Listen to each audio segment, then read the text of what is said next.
Umiinit na naman ang kilig ng Kim Pao fans dahil usap-usapan na ang posibleng Valentine's Day date ni na Kim Chiu at Paolo Avellino.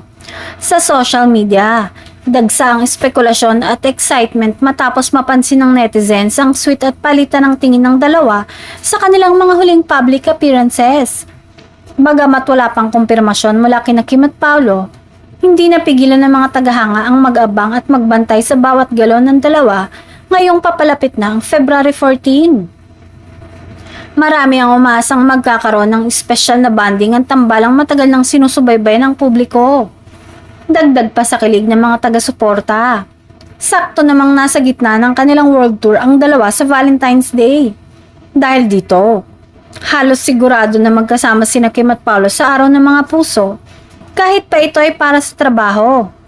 Para sa fans, sapat na dahilan na ito para umasa sa isang sweet moment o special na selebrasyon on the road.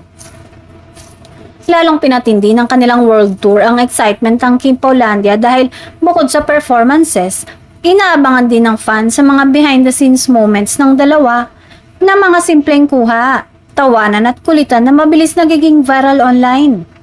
Sa ilang panayam, kapansin-pansin ang pagiging komportable ni na Kim at Paolo sa isa't isa.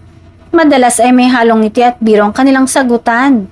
Mga senyales na lalo pang nagpapalakas sa hinala ng fans na may espesyal na namamagitan sa kanila. Sa ngayon, nananatiling pribado ang dalawa pagdating sa personal na usapin. Ngunit isang bagay ang malinaw. Date man o trabaho, siguradong sabay na ipagdiriwang ni na Kim at Paolo ang Valentine's Day. Isang ideyang sapat na para lalo pang patibayin ang kilig at suporta ng kanilang mga tagahanga.